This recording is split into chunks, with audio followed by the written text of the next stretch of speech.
Breaking news చూస్తున్నాం. సిద్దిపేట జిల్లా గురువన్నపేటలో మళ్లీ ఉద్రిక్తత చోటు చేసుకుంది. మైనర్ బాలికపై రేప్ చేసిన నిందితుడి ఇంటి మీద దాడి చేసిన వారిని అదుపులోకి తీసుకున్నారు పోలీసులు. పోలీసుల వాహనాన్ని అడ్డుకున్నారు గ్రామస్తులు. తమ వాళ్ళను విడిచిపెట్టాలంటే ఆందోళన చెందారు. పోలీసు వాహనాన్ని ముందుకు కదలివ్వకపోవడంతో అందరినీ విడిచిపెట్టేశారు పోలీసులు. ఇక గురువన్నపేటలో ప్రస్తుతం 144 సెక్షన్ కొనసాగుతోంది. ఇంటింటికి పోలీసులు, ఊర్లోకి ఎవరికి నో ఎంట్రీ బోర్డు పెట్టేశారు. ఇక పోలీసుల అదుపులో ప్రస్తుతం నిందితులు ఉన్నారు. పరారులో ఆ నిందితుడి యొక్క కుటుంబం పూర్తిగా కూడా పరారులో ఉంది. ప్రస్తుతం ఆ పోలీసు వాహనం పైన, అక్కడ వ్యక్తి ఇంటికి నిప్పంటించిన వ్యక్తుల పైన ఒక్కసారిగా పోలీసులు జులుం జులిపించారు. పోలీసులు వెళ్ళి అక్కడికి వారందరూ అరెస్ట్ చేసే ప్రయత్నంలో భాగంగా అరెస్ట్ చేసి తరలిస్తుంటే తోటి గ్రామస్తులందరూ కూడా అడ్డుకున్నారు. ఎవరిని కూడా తీసుకెళ్ళనివ్వలేదు. దీంతో పోలీసులు వారిని అక్కడే వదిలేశారు.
గురువన్నపేటలో ఒక్కసారిగా మళ్ళీ ఉద్రిక్తత నెలకొంది.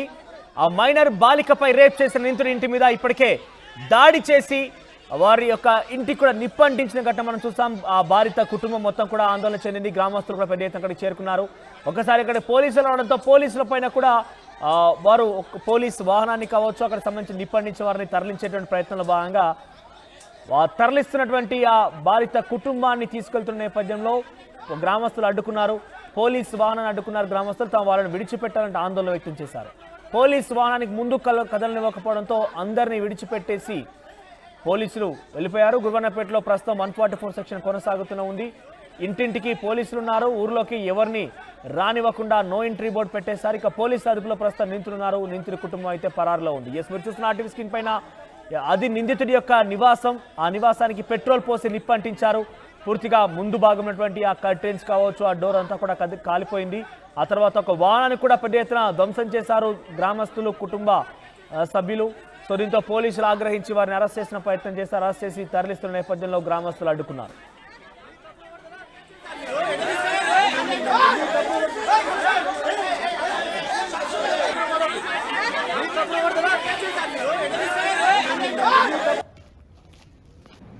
వచ్చింది మేడం.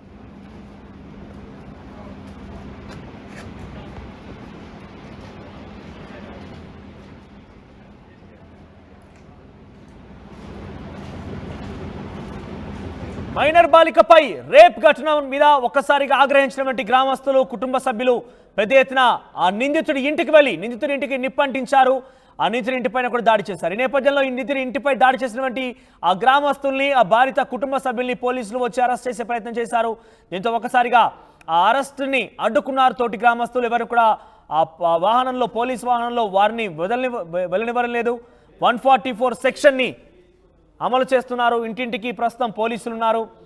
ఎక్కడ చూసినా కూడా నో ఎంట్రీ బోర్డు కనబడుతోంది. గ్రామంలోకి ఎవరిని రాకుండా అడ్డుకుంటున్నారు. గ్రామస్తులు ఒక్కసారిగా అడ్డుకోవడంతో పోలీసులు ఆ బాధిత కుటుంబాన్ని, దాడి చేసిన వారందరూ కూడా వదిలేసి వెళ్ళిపోయారు. సో ప్రస్తుతం పోలీసు గస్తీ మధ్య, పోలీస్ పహార మధ్య గురువన్నపేట గ్రామం కనబడుతోంది. మైనర్ బాలిక ఘటన ఒక్కసారిగా సంచలనం రేపింది. మైనర్ బాలికపై రేప్ చేసిన నిందితుడు ప్రస్తుతం పోలీసు అదుపులో ఉన్నారు. ఆయన కుటుంబం కూడా ప్రస్తుతం పరారులో తెలుస్తోంది. సో మీరు చూడొచ్చు, అక్కడ వాహనం పైన కూడా పోలీసులు అక్కడ కొంతమంది బాధితులు దాడి చేస్తున్నారు. వాహనాన్ని అడ్డుకునే ప్రయత్నంలో భాగంగా అక్కడ వాహనం పైన దాడి చేయడమే కాకుండా వాహనాన్ని పూర్తిగా ధ్వంసం చేశారు. పోలీస్ వాహనాన్ని కూడా అక్కడ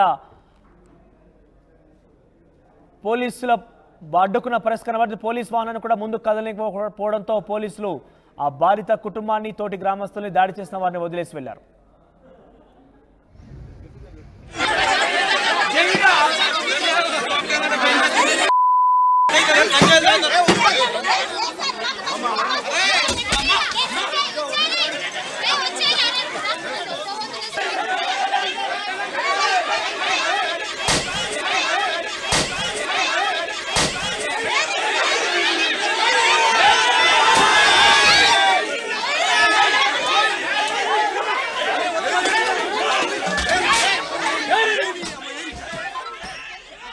దీనికి సంబంధించి మరిన్ని అప్డేట్స్ మన ప్రతినిధి వెంకటరత్నం అందిస్తారు. ఎస్ వెంకటరత్నం, గురువన్నపేట పూర్తిగా కూడా 144 సెక్షన్ లో ఉంది.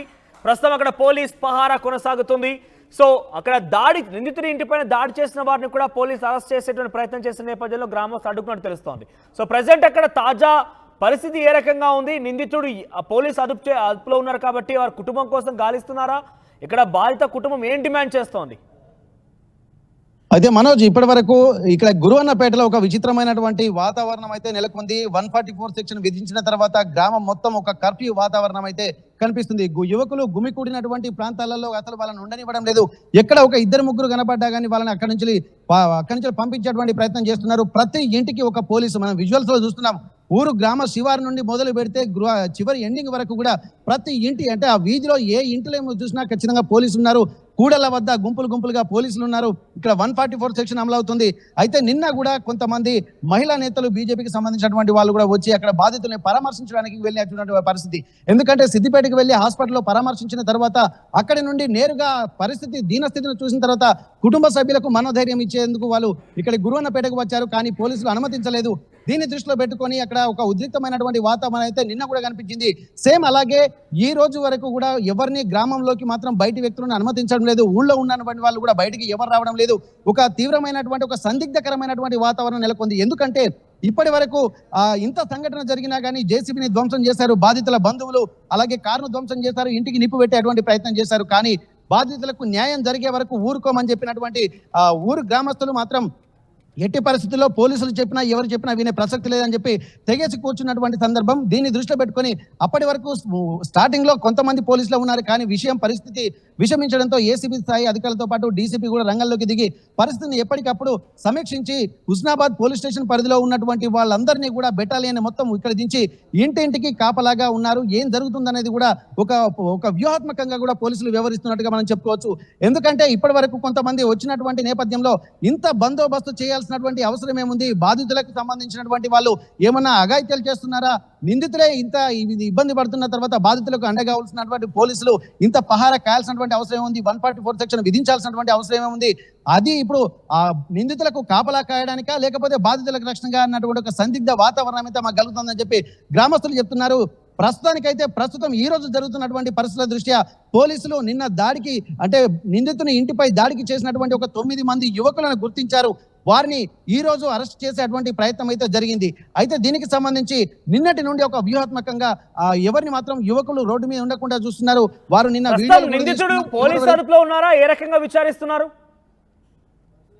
సారీ, నిందితుడు పోలీసుల అదుపులో ఉన్నారా? వారి కుటుంబం పోలీసుల అదుపులో ఉందా? వారిని ఏ రకంగా విచారిస్తున్నారు? నిందితుని మాత్రం నిన్ననే 4 గంటలు, అంటే మాకు సమాచారం తెలిసిన 4 గంటలోనే అరెస్ట్ చేశామని చెప్పి సిపి కూడా చెప్పినటువంటి పరిస్థితి. ఆ నిందితుని మీద పోక్సో యాక్ట్ కింద కేసులు నమోదు చేశారు. తీవ్రంగా మేము విచారిస్తున్నాము. ఎన్ని కేసులు, అంటే ఒక పోక్సో యాక్ట్ కింద ఎట్లాంటి తీవ్ర పరిణామాలు ఉంటాయో వాటన్నిటి మీద మేము దృష్టి పెడతాము.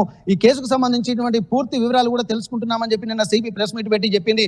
మేము నిందితుని సమాచారం అందినటువంటి 4 గంటల్లోనే మేము ఒక వ్యూహాత్మకంగా నిందితుని కూడా పట్టుకున్నామని చెప్పి ఇది చెప్తున్నటువంటి పరిస్థితి. కానీ ఇక్కడికి వచ్చిన తర్వాత నిందితుని పట్టుకున్నారు, కేసులు పెడుతున్నారు. సరే, కానీ వారికి ఈ నిందితుడు ఎవరైతే ఉన్నారో తనకి ఎలాంటి శిక్ష వేస్తున్నారో తమకు తెలియాలని చెప్పి కూడా ఇక్కడ ఊరు జనం కూడా ఒక ఆక్రోషంతో ఉన్నారు. తమకు కనిపిస్తే మాత్రం గొడ్డలతో నరికి చంపుతామన్నటువంటి ఒక ఆందోళన మాత్రం గ్రామస్తుల్లో వెలుగు చూస్తున్నటువంటి పరిస్థితి. కుటుంబం పరారులో ఉన్నట్టు చెప్తున్నారు కాబట్టి వారు ఆచూకీ లభించిందా? ఎందుకంటే పెద్ద ఎత్తున బాధితులు ఆగ్రహంతో ఉన్నారు, ఏకంగా ధ్వంసం చేస్తున్నారు కాబట్టి వారు ఆచూక్యాన్ని కనబడితే వారి మీద కూడా దాడి చేసే అవకాశం ఉంటుంది. సో ఈ నేపథ్యంలో వారు పోలీసుల రక్షణ కోరుతున్నారు. ఇక్కడ పోలీసుల అదుపులో ఉన్నారా? వారు ఎక్కడ పరారైపోయిన విషయం తెలుస్తోంది ఏదైనా?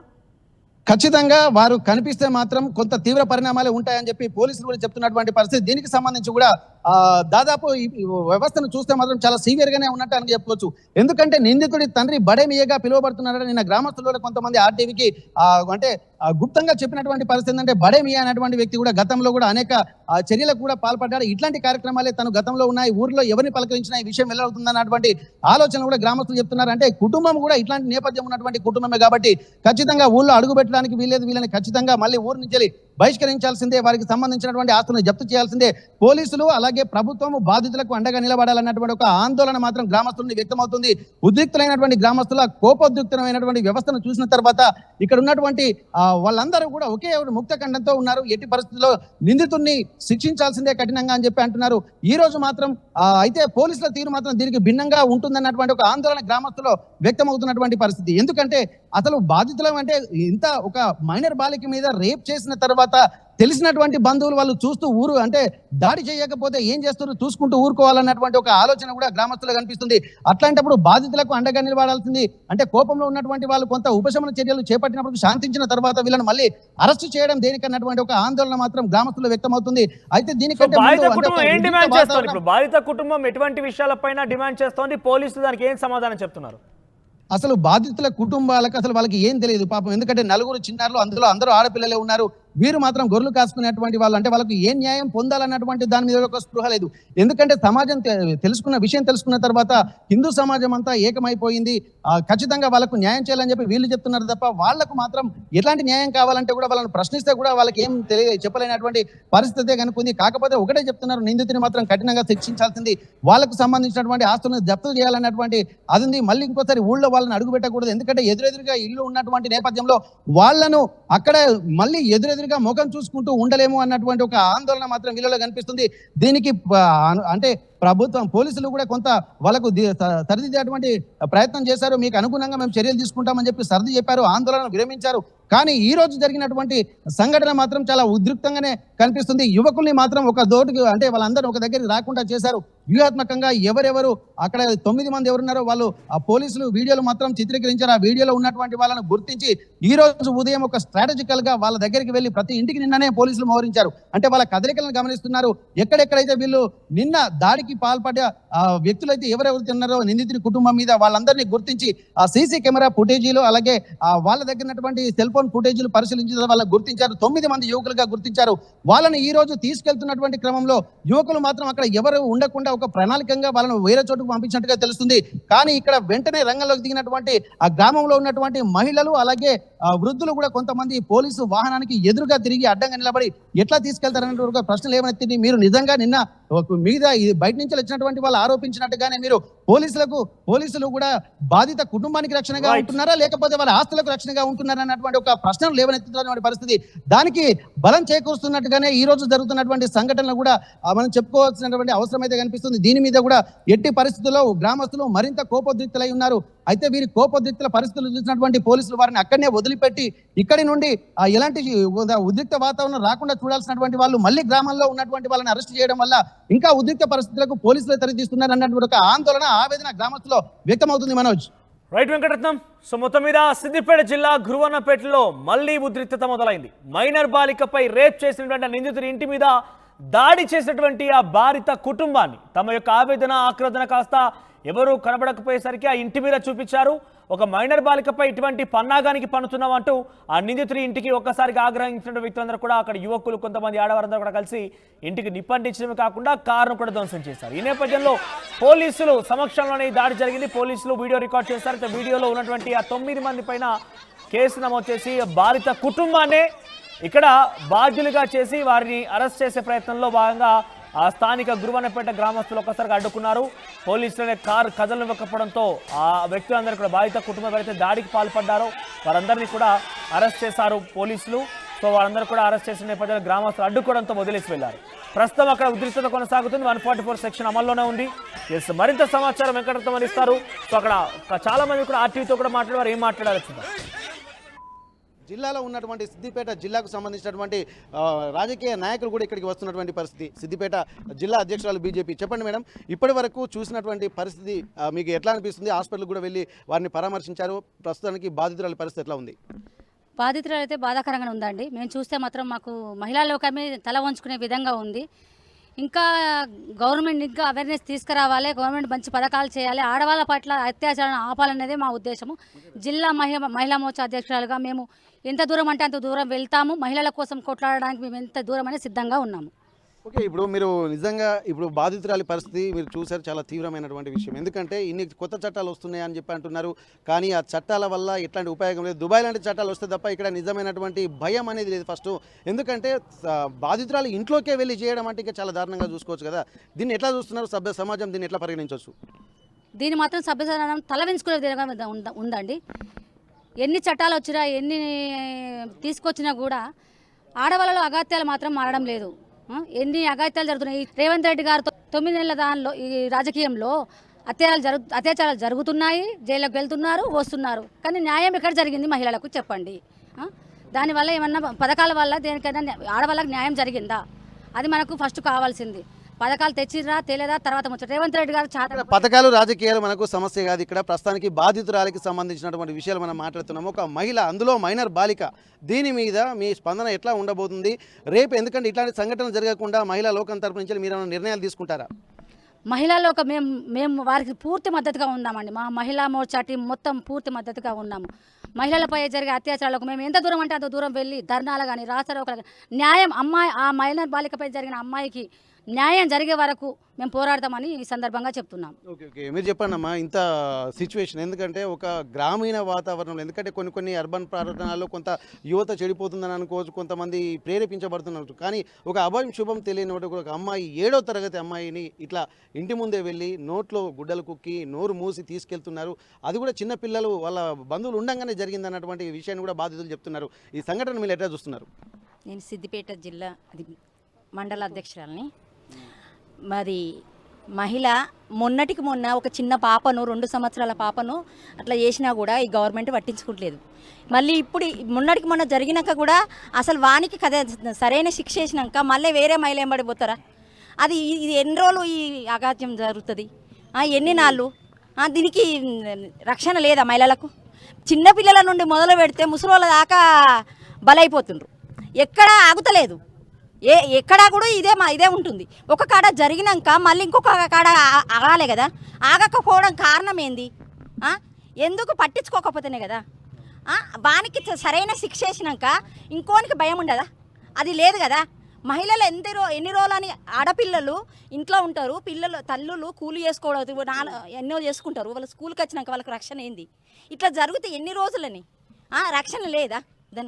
దానికి స్పందన లేదా? ఏం లేదా మాట్లాడేది? మేము ఎంతవరకైనా పోరాడతాం. మహిళల గురించి ఎంతవరకైనా పోరాడతాం. ఎక్కడంటే అక్కడికి వస్తాం. మహిళలకు న్యాయం జరిగేదాకా పోరాడతాం. ఇప్పుడు వాళ్ళ పరిస్థితి చూస్తుందంటే వాళ్ళ తల్లిదండ్రులు చాలా నిరుపేద స్థితిలో ఉన్నారు. కనీసం వాళ్ళకి ఇల్లు తప్ప వేయలేం లేదు, గొర్రెలు కాసుకుని బతికేటువంటి కుటుంబ నేపథ్యం అంటున్నారు. మరి అట్లాంటి వాళ్ళకి ఎలాంటి న్యాయం చేకూరితే బాగుంటుంది? ఎట్లాంటి న్యాయాన్ని మీరు వాడతారు? ఎందుకంటే వాళ్ళు మాట్లాడేటువంటి పరిస్థితి తెలియదు. పాపం వాళ్ళకు మాట్లాడడానికి కూడా నోరు రావట్లేదు ఆ బాధలు. బయటకు తీసుకురావద్దు. తీసుకొస్తే వాడిని కథం చేయాలి, ఉరి తీయాలి, ఉరి శిక్ష చేయాలి. వానికి వరి శిక్షనే సరైన న్యాయం. వీనికి ఉరి శిక్ష చేస్తే ఇంకోని శిక్షరం వస్తుంది. వీళ్ళు సరైన న్యాయం చేస్తలేరు. న్యాయం చేసేదాకా మేము పోరాడతాం. 7 కంటే అడికొస్తాం. మేము మాత్రం దీన్ని ఊరుకునేది లేదు, ఊరుకునే సమస్తనే లేదు. అయితే ఇంకోటి ఏంటంటే ఈ 2 ఇళ్ళు పక్క పంటే ఉన్నాయి కదమ్మా. ఇక్కడ ఎదురు వాళ్ళ ఇల్లు, ఎదురుగా వీళ్ళిల్లు. రేపు మరి ఇట్లాంటి సంఘటన జరిగిన తర్వాత పక్క పంటే వాళ్ళు ఉండేటువంటి పరిస్థితి ఉందా? అసలు వాని కుటుంబాన్ని ఊర్లోకెళ్ళి తరిమేయాలి. ఫస్ట్ చేయవలసింది ఊరోళ్ళు చేయవలసింది. ఊర్లోకి వాళ్ళకి సపోర్ట్ మేము కూడా ఉంటాం. మేము మేము ఇక్కడ మొత్తం రాష్ట్రం లెవెల్ రమ్మన్న వస్తాం. మహిళలు అందరికీ ముందుకు వస్తాం, చేయగలుగుతాం. మీరు మీ ఊరంతా సపోర్ట్ ఉండాలి. ఎందుకంటే ఇవాళ ఆ మహిళ ఆ అమ్మాయి కూడా మన పాప లెక్కనే. మన పాప ఎంతనో ఆ పాప అంతే. కానీ ఒక్క హిందువులకే ఇట్లా జరుగుతుంది. మళ్ళీ హిందువులకే జరుగుతుంది ఇట్లా. డాక్టర్ నుండి మొదలు పెడితే, ముసలోళ్ళ నుండి మొదలు పెడితే ప్రతి ఒక్కరికి ఇది ఎంతవరకు న్యాయం? కానీ వానికి సరైన శిక్ష పడేదాకా పోరాడతాం. ఓకే ఓకే, మహిళల బాధ మహిళలకే అర్థమవుతుంది. చెప్పండి అమ్మా, మీరు ఇంత దూరం వచ్చారు. ఒక మహిళ అంటే ఆ మహిళ కూడా కాదు, చిన్న పాప, అంటే 7వ తరగతి చదువుతున్నటువంటి చిన్న పాప. దీన్ని ఎట్లా చూస్తున్నారు సంఘటనని? ఈ విషయం మాత్రం చాలా ఘోరం. ఇది సభ్య సమాజం తలదించుకోవాలి. అసలు ఏడో తరగతి చదివే అమ్మాయి అంటే ఎంత చిన్న పాప, అసలు వాడు మనిషి ఎందుకు అవుతాడు? వాడు అసలు వాళ్ళని ఇక్కడ కాదు కదా, వాడిని ఖచ్చితంగా వాడిని ఉరి తీయాలి. ఉరి తీసేదాకా వాడిని వదిలిపెట్టే సమస్య లేదు. ఇక్కడ బాధితులు మాత్రం తీవ్ర స్వరంతో హెచ్చరిస్తున్నారు. బాధితులకు అండగా నిలబడుతున్నటువంటి పరిస్థితి. ఎందుకంటే ఇక్కడ గురువన్నపేట గ్రామస్తులే కాదు, చుట్టుపక్కల నుండి గ్రామస్తులు కూడా తరలి వస్తున్నటువంటి పరిస్థితి. ఈ పరిస్థితిని దృష్టిలో పెట్టుకుని పోలీసులు కూడా ఎక్కువ మోతాదులో ఇక్కడికి పోలీసులు గ్రామంలో ఉన్నారు. ప్రతి గల్లీకి పహరా మోహరించినటువంటి పరిస్థితి. ప్రస్తుతానికైతే బీజేపీ నాయకులు కూడా ఇక్కడికి రంగంలోకి దిగారు. కొంత సామాజిక నేపథ్యాన్ని కూడా ఇక్కడ దృష్టిలో పెట్టుకోవాల్సినటువంటి అవసరం ఉంది. ఇది ఒక వాంటెడ్లీ జరిగినటువంటి కుట్ర అన్నటువంటి ఒక ఆందోళన వీళ్ళలో వ్యక్తమవుతుంది. మీరు చెప్పండి, అసలు ఈ సంఘటన ఎట్లా చూస్తున్నారు మీరు ఇంత జరుగుతున్నాక కూడా? చిన్న పాప అండి, చిన్న పాపను అలా చేయడం చాలా దారుణమైన పరిస్థితి. మరి ఈ ఊర్లో ఇట్లా వీళ్ళందరూ కూడా అందరు కలిసి వస్తే తప్పకుండా మనకి భారీ పెద్ద శిక్ష చేసే విధంగా ఉరి శిక్ష కానీ అసలు కొట్టి చంపాలి. ఎందుకంటే చిన్న పాప అంటే 7వ తరగతి చదువుతుందని తెలుసు, అంటే 11 years or 12 years ఉంటుంది. అంత చిన్న పాప పైన అంత ఓకే 8 or 9 years ఉంటుంది అని అంటారు. అంత చిన్న పాప అటువంటి అఘాయిత్యం చేయాలని మనకి ఎట్లా కోరిక వచ్చింది ఏందో తెలియదు, కానీ వాడిని ఇమీడియట్గా అక్కడికక్కడ కొట్టి చంపాల్సింది ఉండే. పాపం ఎంత బాధపడ్డదో, ఎంత నరకయాతన అనుభవించిందో తెల్లారి కానీ ఆ విషయం తెలిసి రాలేదు. అంటే ఎంత కొట్టిండో ఏం చేసిండో భయపడి ఆ పాప చెప్పలేకపోయింది. కాబట్టి వెంటనే జైలు వేయడమో ఇంకోటి చేయడం కాదు, వీలైతే నడి రోడ్డు మీద కట్టేసి ఇష్టం వచ్చినట్టు కొట్టడమే. అట్లాంటి పని చేస్తేనే మనకు ఒక బుద్ధి వచ్చే పరిస్థితి ఉంది. అలా దేశవ్యాప్తంగా ఎక్కడ పడితే అక్కడ హిందువులపైన హిందూ అమ్మాయిలపైన ఇటువంటి దాడులు జరుగుతున్నాయి. మనం చూస్తూనే ఉన్నాం. మొన్న బంగ్లాదేశ్లో జరిగింది. మనం అంతా దేశవ్యాప్తంగా నిరసనలు జరిగినాయి. ఇంకా ఎన్ని రోజులని ఇటువంటి నిరసనలు మనం చేయాల్సి వస్తుందో అర్థమవుతలేదు. దేశవ్యాప్తంగా మంచి చట్టాలు తీసుకొచ్చి ఇప్పటికే నిర్భయ చట్టాలు లాంటి పెద్ద చట్టాలు తీసుకొచ్చినప్పటికీ ఇటువంటి అఘాయిత్యాలు జరుగుతూనే ఉన్నాయి ఎక్కడికక్కడ. దీన్ని మొత్తం ఏదైనా మంచి చట్టాలు తీసుకొచ్చి వెంటనే నరేంద్ర మోడీ గారికి రిక్వెస్ట్ చేస్తూ ఉన్నాను. అదేవిధంగా ఇదే వేదికగా రేవంత్ రెడ్డి గారికి రిక్వెస్ట్ చేస్తూ ఉన్నాను. అమ్మాయిలపైన అఘాయిత్యాలు మాత్రం ఎట్టి పరిస్థితుల్లో సహించేది లేదని చెప్పేసి అందరి ముఖంగా తెలియజేస్తూ ఇది చర్యను మాత్రం చాలా తీవ్రంగా ఖండిస్తా ఉన్నాం. ఓకే, మీరు చెప్పండి. ఎందుకంటే పక్క పంటే ఇండ్లే ఉన్నాయి, అసలు మళ్ళీ అక్కడ ఒక దగ్గర ఉండేటువంటి పరిస్థితి ఉందంటారా? బాగుండు అన్న. ఊర్లో అందరం మామ అల్లుడు మామ అనుకుని మాట్లాడతారు, ముస్లిం అయినా ఎవరైనా. వాళ్ళు అలా చేయడం చాలా దుర్మార్గమైన చర్య. మేము రోజు పొద్దున్న లేస్తే మేము అవేర్నెస్ కల్పిస్తుంటాం, ఫోన్లలో స్టేటస్లు పెడుతున్నాం. లవ్ జియాలు జరుగుతున్నాయి. ముస్లిం అమ్మాయిల మీద, మన హిందూ అమ్మాయిల మీద పడుతున్నాం. మేము రోజు అవేర్నెస్ ఫోన్లలో కానీ గ్రూప్లలో కానీ మేము చేస్తూనే ఉంటాం. ఇప్పుడు చూస్తూనే ఊళ్ళోకి ఇన్ని రోజులు తెలియదు, చెప్తా కూడా కొన్ని పట్టించుకోరు. వాళ్ళు బీజేపీ కదా వాళ్ళు ఏదో చెప్తారు అనుకుంటారు. కానీ ఈ ఊళ్ళకి వచ్చేదాకా కూడా కొంతమందికి వాళ్ళు మన హిందూ అమ్మాయిల మీద ఫోకస్ పెట్టి మన హిందూ అమ్మాయిల మీదనే దౌర్జన్యానికి పాల్పడుతున్నారు. దీని మీద మనం ఊరు మొత్తం కఠినంగా శిక్షిస్తానని నేను కోరుకుంటున్నా. వాళ్ళకు కూడా ఊరు మొత్తం కూడా కంపల్సరీ ఆయన ఊర్లోకి వెళ్ళి బహిష్కరించాలి, ఊళ్ళో ఉండనివ్వదు వాళ్ళని. మేము ఏ సపోర్ట్ అయినా మేము చేస్తాం. మా పార్టీ తరఫున ఎక్కడి దాకా అంటే అక్కడ దాకా వస్తాం. మాట కాదు, పక్క నిలబడతాం. రాజకీయాలు అనేది కాకుండా బాధితులను దృష్టిలో పెట్టుకొని చేస్తే అందరికీ బాగుంటుంది. ఎందుకంటే సమస్యలు ఒక పార్టీకి అని కాదు, ఇక్కడ పాపం వాళ్ళకి ఏ పార్టీ తెలియదు. మనం పోయి రాజకీయాలు చేయడం కాకుండా ఇక్కడ బాధితుల తరపు నుంచి ఏం చేయాలన్నటువంటి పరిస్థితి మనం చూడాల్సినటువంటి పరిస్థితి. మీరు చెప్పండి, అసలు ఇంత సిచ్యువేషన్ జరుగుతున్నాక కూడా ఊళ్ళల్లో కూడా కొంతమంది ఇప్పుడు 144 సెక్షన్ విధించినటువంటి పరిస్థితి. ఎందుకంటే ఊరు కూడా ఒక ఏకమైనటువంటి ఆ పరిస్థితి అయితే కనిపిస్తుంది. బాధితులు మాత్రం బిక్కుమంటూ వాళ్ళని ఎటువంటి న్యాయం జరుగుతుందో కూడా వాళ్ళకు చెప్పలేకపోతున్నారు. అట్లాంటి సిచ్యువేషన్ మీరు ఎట్లా చూస్తున్నారు? మాకు ఈ గ్రామంలో అమ్మాయి పైన రేపు జరిగిందని చెప్పేసి మనకు తెలిసి ఈరోజు మేము గ్రామానికి రావడం జరిగింది. ఈ గ్రామానికి వస్తే దరిద్రం ఏంటంటే మనకు గ్రామస్తుల కంటే ఎక్కువ ఊరంతా మొత్తం పోలీసులే కనిపిస్తున్నారు. ఎటు చూసినా కూడా మొత్తం పోలీసులే ఎక్కువ ఉన్నారు తప్ప మరి ఈ పోలీసులు ఎవరికి న్యాయం చేయడానికి ఉన్నారు? వారి కుటుంబానికా లేకపోతే చేసినటువంటి దుర్మార్గుడికి న్యాయం చేయడానికి ఉన్నారా? కనీసం వాళ్ళ కుటుంబాన్ని పరామర్శిద్దామని చెప్పి వాళ్ళ ఇంటికి పోవాలని వాళ్ళ కుటుంబాన్ని పరామర్శిద్దామని పోతే కూడా అక్కడికి రానిచ్చేటువంటి పరిస్థితి లేదు. ఖచ్చితంగా ఇది ఏదైతే ఈ చేసిండో ఈ దుర్మార్గుని వీళ్ళను అరెస్ట్ చేసి వీళ్ళను రిమాండ్ చేయడం ఖచ్చితంగా నడి రోడ్డు మీద వీళ్ళను ఉరిదీయాలి.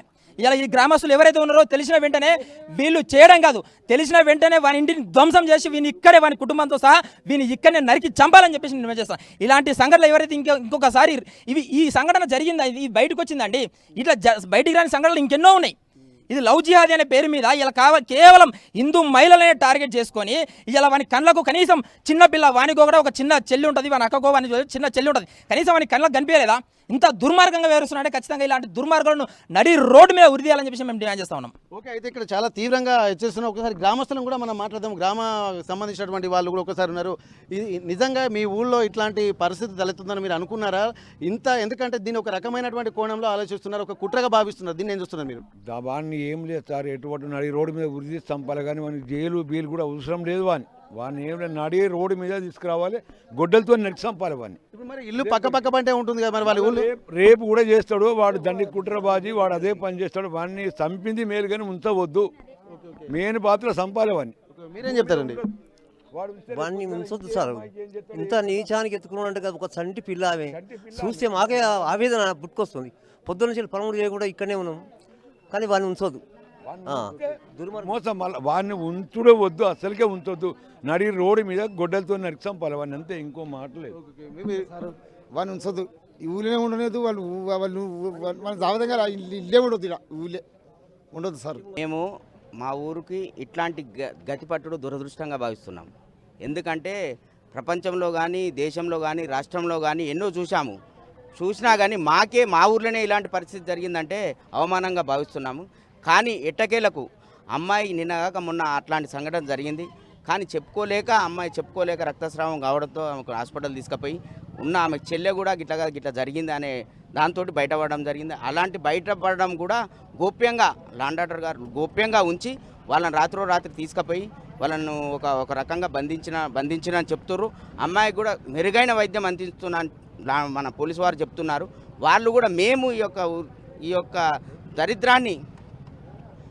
దరిద్రాన్ని మేము ఎట్టకేలకు వాని ఇంటిని వేరే విధంగా ఎలా చేస్తామనన్నా కూడా పోలీసు వారు ముందుకొచ్చి వారు ఏసీపీ గారు కానీ, సిఐలు కానీ, ఎస్ఐలు కానీ మా యొక్క ఊరు పరిస్థితిని సద్దుమంచి ఒక హామీ ఇవ్వడం జరిగింది. ఎట్టి పరిస్థితుల్లోనైనా చట్టంలో ఎంత పెద్ద కేసు ఉన్నదైనా, ఎంత పెద్ద కేసు ఉంటే అంత పెద్ద కేసు ఆయన పై పెట్టి బయటకు రాకుండా చూసి పోక్స్ కేసు కానీ, ఇంకా నిర్భయ కేసు అలా ఇలాంటి ఎన్ని కేసులైనా వాడి ఆ బాబును బయటకు రాకుండా చేసే బాధ్యత మాది. మమ్మల్ని నమ్మురి, మాకు కూడా పిల్లలు ఉన్నారనే హామీ చుట్ల మేము సద్దుమనగడం జరిగినది. కానీ ఎట్టి పరిస్థితుల్లోనైనా ఇలాంటి ఎక్కడ రాష్ట్రంలో కానీ, దేశంలో కానీ జరగకుండా ఆయనకు శిక్ష పడాలి. వాళ్ళ కుటుంబ సభ్యులకు కూడా ఎలాంటి శిక్షలు అంటే అలాంటి శిక్షలు వేసి మా గ్రామాన్ని, మాకు జరిగిన అన్యాయాన్ని ఒక లాండ్ ఆర్డర్ కానీ, ఒక ప్రభుత్వం కానీ